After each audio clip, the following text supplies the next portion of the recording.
Assalamualaikum warahmatullahi wabarakatuh. Salam sejahtera bagi kita semua. Perkenalkan, nama saya Arbi Julianto dengan NRP 322060024 dari Tekom 2020. Di sini saya akan menjelaskan tentang penugasan CEO yang kelima, yaitu tentang web development. Jadi di sini ada 3 file. Yang pertama index.html, yang kedua style.css, dan yang ketiga ini adalah backend, yaitu newscript.javascript. Di sini saya menggunakan satu gambar untuk ini. Jadi tampilannya akan seperti ini. Di sini ada sedikit biodata saya. Kemudian di sini ada my to do list, dan di sini ada tanggal. Tanggalnya ini sesuai dengan tanggal sekarang, yaitu hari Rabu, tanggal 25 November 2020. Jadi tanggal ini saya ambil dari JavaScript, yaitu yang ini, sebuah variabel months. Ini array-nya, kemudian ini days, kemudian saya panggil di sini. Nah, di sini saya panggil ini adalah hari, ini adalah tanggal, dan ini untuk menampilkan bulan dan juga tahun. Kemudian saya akan mereview sedikit tentang di HTML ini. Jadi di HTML ini yang pertama saya menggunakan kelas ini. Saya sedikit menggunakan Bootstrap. Di sini ada biodata saya. Yang ini biodata saya dengan nama Arbi Julianto. Kemudian ini ada keterangannya, dan ini ada tombol, dan akan jadi seperti ini.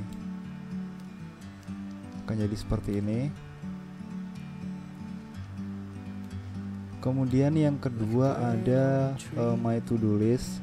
Jadi my to do list ini fungsinya untuk menulis apa saja yang akan saya lakukan, apa saja yang akan dilakukan ketika kita mengenter. Nanti tulisan itu akan muncul, dan itu seperti daftar-daftar seperti itu.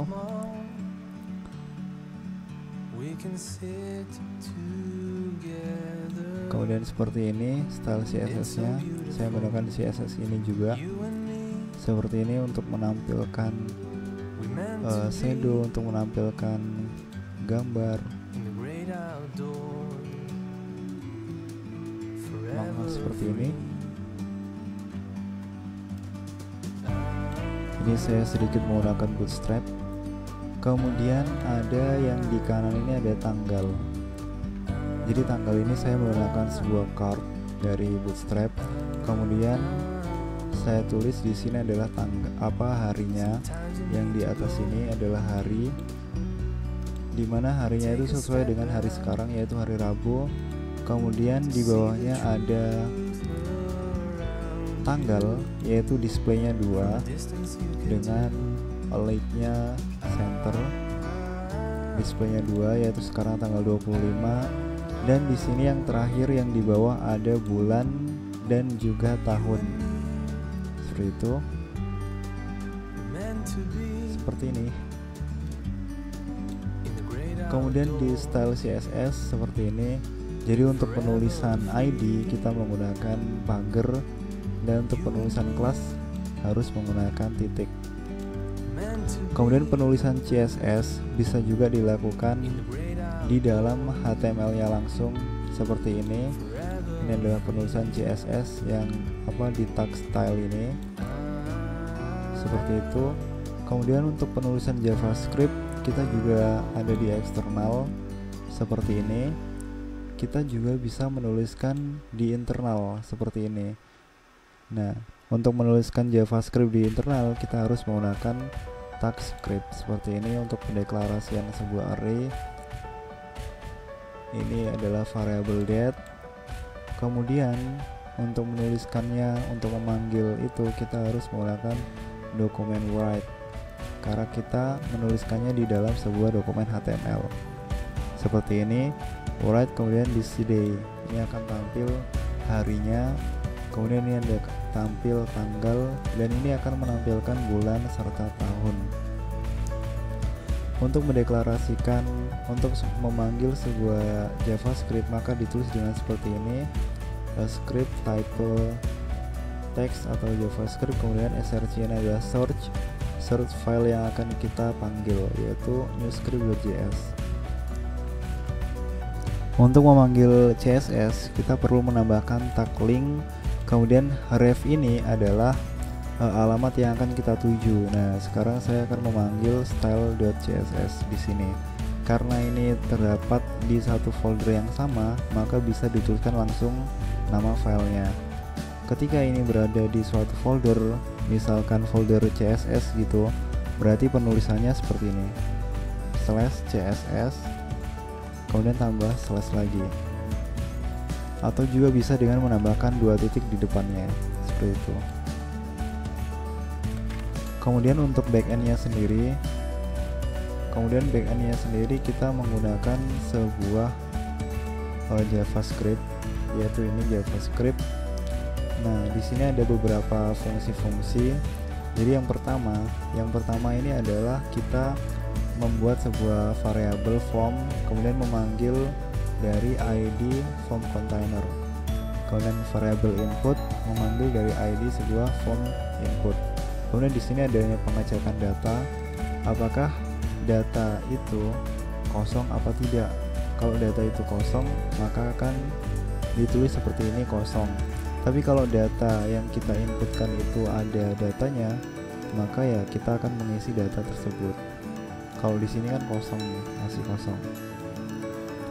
Kemudian yang kedua, yaitu kita akan membuat variabel list dengan memanggil ID to do list. Nah, di sini adalah mengosongkan sebuah list. Kemudian di sini kita akan mengambil data dari sebuah local storage.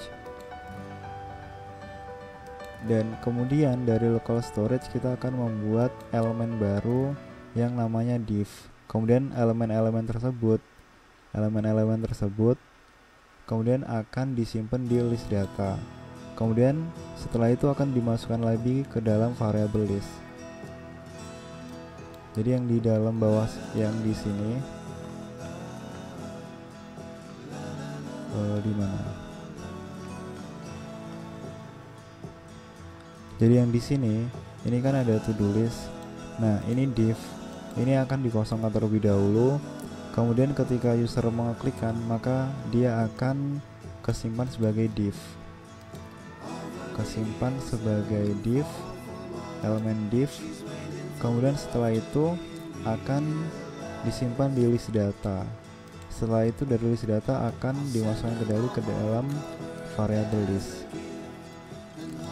Kemudian setelah itu, setelah datanya ada, kemudian datanya akan dikirimkan ke local storage. Di sini ada pengecekan terlebih dahulu, apakah kita menggunakan server atau tidak. Nah, ketika kita tidak menggunakan server, maka ini kita akan mengirimkan datanya ke dalam local storage data. Seperti itu. Kemudian yang selanjutnya, yaitu di sini variabel list data akan mengambil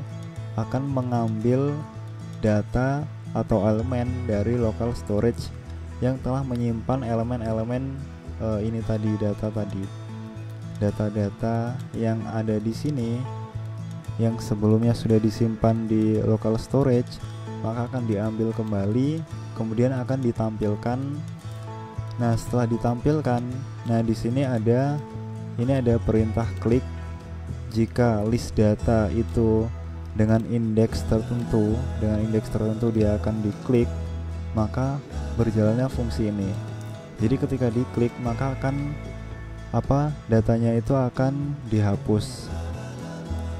Jadi ini dia akan dihapus datanya seperti itu. Jadi ketika saya praktekkan di sini, ketika user memasukkan sebuah to-do list seperti ini, ketika di enter, nah ketika itu maka ininya akan disimpan di local storage, kemudian akan ditampilkan. Kemudian ketika dia diklik, yang tadi on click, maka dia akan dihapus itemnya itu sehingga hilang. Saya siap untuk CEO yang ke-6. Nah, maka akan ditampilkan semuanya. Terus kenapa ini ada hovernya itu garis miring? Nah, itu dikarenakan di sini itu ada yang namanya hover. Nah, ini teks dekorasinya dia kemudian ada garis coretnya seperti itu. Yang ini. Kemudian kursornya menjadi pointer. Jadi ini kan hasilnya kan kursor biasa, kemudian ketika diarahkan dia akan menjadi pointer. Seperti itu, mungkin demikian yang dapat saya sampaikan. Banyak kurangnya saya mohon maaf yang sebesar-besarnya. Saya Arbi Julianto. Sampai jumpa di CEO selanjutnya.